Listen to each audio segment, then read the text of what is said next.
we're wasting Russian resources. And as we waste and deplete Russian resources, we only have to compete against one other country in the world, China. Inflation is rampant, recession is pending. Do you honestly believe that our government officials, president included, want what's best for the United States? If you only look at it in terms of Ukraine and Russia, we end up missing the bigger picture. Because the real conflict here is a conflict between which direction the United States wants to drive the world as a potential superpower, right? If we go down, the Biden administration and the media all try to tell us that we have to protect Ukraine, that the United States' protection of Ukraine serves this larger purpose in protecting democracy and secures the long-term future of pro-democratic countries. That's all a party line. That's baloney. What the real reason the United States is involved in Ukraine is because as long as we keep a proxy war happening in a third world country like Ukraine, as long as we have that proxy war coming, we're wasting Russian resources. And as we waste and deplete Russian resources, we only have to compete against one other country in the world, China. If the war in Ukraine ends, Russia starts to rebuild in concert with China, and now we have two enemies without either of them depleting themselves, right? So that's one big reason why the United States likes war in Ukraine. Another reason why the United States likes war in Ukraine is because as long as we are creating weapons and sending weapons to Ukraine, we're practicing for a future global conflict that we might have to carry out against China. Mm-hmm. It's no small feat to send tanks 7,000 miles across an ocean. It's no small feat to create ammunition loaded into C-17s and then fly them as a fleet by fleet into Poland and then carry out the logistical challenges of delivering that material to the front lines. We're practicing war. Without fighting it. I feel like we would have that down pretty good now after 20 years of war all over the Middle East. The difference is we had our own bases in the Middle East. If we go to war, who's the most likely person we're going to go to war with? China. China is 15,000 miles away. 15,000 miles away. Afghanistan is half that distance. Mm-hmm. And we have bases in Afghanistan. We don't have any bases in China. The nearest that we would be able to get is actually the Philippines, where we would have to have a presidential allowance by the Filipino president to use their bases, right? And that's happening right now.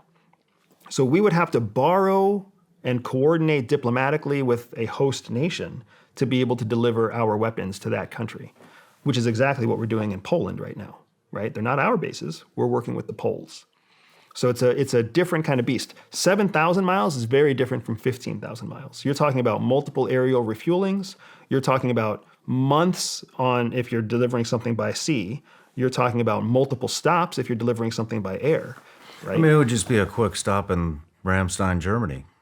We would like to think of it. So a quick stop in Ramstein, Germany for 25 aircraft to then deliver weapons into a hostile zone and into a non-American controlled base, right? Okay. It's very different than what we had in the Middle East. All right. Right? And who were we combating in the Middle East?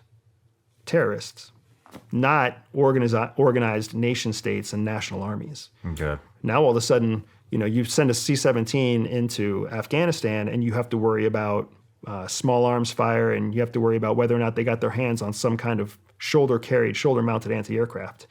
Delivering something to Taiwan or the Philippines, you got to get near China. You got to go near China's allies, and you have ships at sea that have anti-aircraft weapons. You have laser-guided munitions. You have hypersonic missiles. It's a very different risk element. Mm-hmm.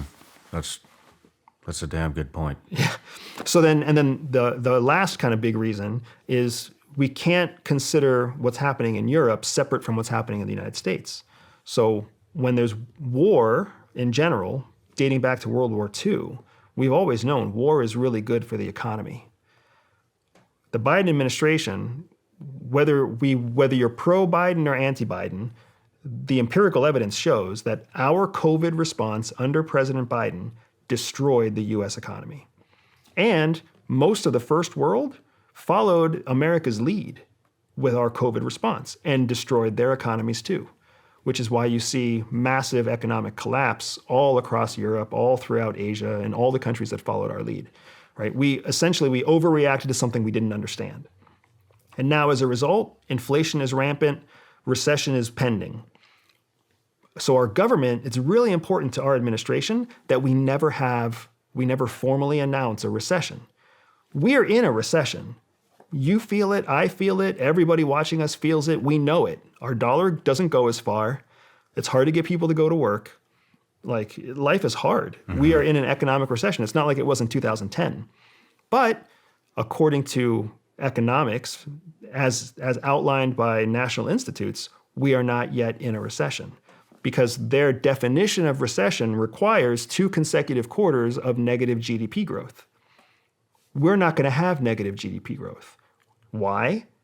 Because we're funding a war in Ukraine, right? If you look at the top 5 military contractors out there right now, if you pull it up on your computer anytime, look at Lockheed Martin, look at Raytheon, look at Boeing. There's a big company that very few people know about called Leidos. I'm sure you've known Leidos. Just look at their stock dating back to June of last year. June of last year, when the stock market started to tank, these companies tanked along with it. And then February came along. February, the invasion started. The United States started offering military aid to Ukraine, and the stock price of those companies started going up because government spending started going into this Ukraine effort.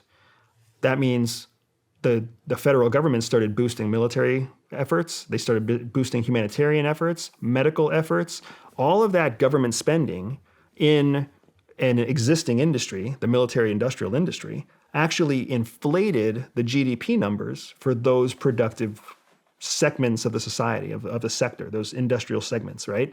So now the United States is still suffering from a massive drop in GDP. I think our GDP last quarter was 2.8%, right? Down from like 5%. But it's being boosted because we're funding this war in Ukraine. If we gave up on the war in Ukraine, that productivity of those sectors would go down and we would actually have to announce a recession. Okay. So the Biden administration is artificially protecting us from recession by selectively funding certain segments of our industrial base that are tied to this conflict in Europe. I mean, when it comes to the not announcing a recession, does this actually benefit anybody but Raytheon, Boeing, the military companies? So, or is this just a mask? Do you know what I mean? I do, yeah. So is this like, hey, just do this, then we won't have to call it a recession because you just said, I feel it, you feel it, everybody feels it, So, yeah, maybe we're funding these 5 companies, but what about everybody else? It's not just those companies that are reaping the benefits, right? Remember, the military industrial base is certainly benefiting from a war in Europe, but so is the medical base, right? Band-Aid and gauze manufacturers, alcohol manufacturers, tape manufacturers, all the body armor that goes into it, right? Think about all the steel, all the powder, all the charcoal that goes into creating the munitions and the weapons. Like there's lots of secondary and tertiary sectors that benefit from the same conflict. But the place where you can most clearly see the benefit is with your military industrial complex. Okay. Now, your question, is there actually a benefit to anyone or is it just a mask? Again, putting on that CIA transparency, truthfulness hat, the answer is both. It is absolutely a mask.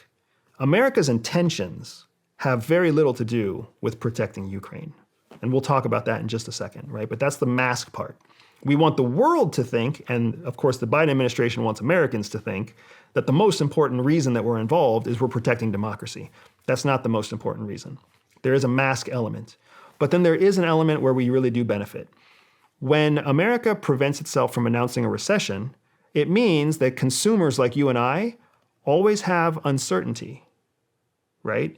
Uncertainty is not ideal, But uncertainty is much better than certainty that we are having a recession. As soon as the government announces a recession, people stop buying, people stop spending, the economy really does react, right? Because it's no longer speculation, it's confirmed fact. When GDP shrinks, now all of a sudden they're going to have to deal with actual Americans not going out anymore. Americans not being uncertain, but actually being afraid. So they want to prevent that from happening. And they can prevent that from happening by never allowing us to enter into recessionary status. Even though you and I feel it, the truth is that according to like the economic laws that we follow as a country, we're not yet in a recession. There's 5 indicators. We've hit 4 of the indicators, but we haven't hit the 5th indicator yet. We haven't had that negative GDP growth for 2 consecutive quarters. So there is a benefit that we're all feeling, if only because uncertainty is better than certainty of recession. Now let's talk about the mask, right? America and the Biden administration, like the Trump administration before it, and the Obama administration before that, and the Bush administration before that, if you've been tracking the 4 administrations closely, what you see among all 4 is a very steady, consistent effort to secure American primacy in the long run, to keep America as the world's largest economic superpower. They've all wanted that. They've all executed it in different ways. And of course, when they're up at the pulpit, they're all saying something differently, right? But the truth is they all want to make America strong. They all want to make America wealthy because they understand that a wealthy America is the world's largest superpower. What has gotten in the way is that with those 4 presidents especially, they've driven a strong polarity divide. They haven't talked about unity. They've talked about doubling down on their own party. Biden and Obama are super strong about this. Like they talk about reaching across the aisle, but they force their own policies through, right? That was something that really started with Obama, and we've never turned back.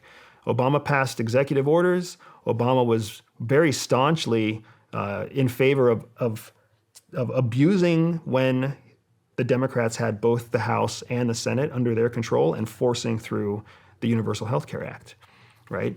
So that set a precedent that then every president since then has just followed. So because of that driving of polar political ideas, we've had the situation where nobody works together. If we were all working together, if the House and the Senate were working together in conjunction with the president, all working towards American superiority, we wouldn't be in the mess that we're in right now. But instead, they're bickering about woke culture. They're bickering about, whether or not pharmacies make too much money and whether or not, fracking should be legal in East Coast states. They're bickering about baloney, and all of that is just wasting time and wasting effort that could be put into securing a long-term American future. I mean, do you honestly believe that our government officials, president included, want what's best for the United States? I believe, honestly, that our officials want what's best for preserving the United States government. That's what I believe. I do not believe that the senators and congresspeople that we vote for, maybe in their first or second term, they care about their constituents, but once they become career politicians, they care about their career. They don't care about us anymore. The president doesn't care about the people. The president cares about preserving the American government. Hey everybody, I'm Shawn Ryan. Click here to subscribe to the Shawn Ryan Show YouTube channel for the hottest and most compelling interviews that you will not see anywhere else. I've also made a playlist of all the previous SRS episodes so they're easy to find. You can find that right here.